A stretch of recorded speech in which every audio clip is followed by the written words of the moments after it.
தென்மதுரை வீரனுக்கு என்னுடைய மாமனுக்கு தேக்குமர தேகமணி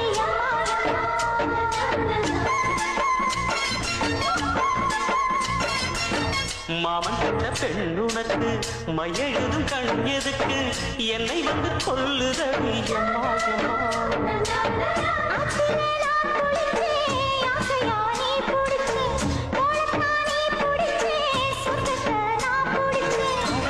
ஒரு அங்குலம் அங்குலமாக நீ ஆசையில் முத்தங்கள் போட அதை என்னன்னு சொல்லுவேன் எப்படி சொல்லுவேன் நானே அடக்கும் சந்தனமே குங்குமமே நில்லடியோ இடிக்கும் செந்தமிழில்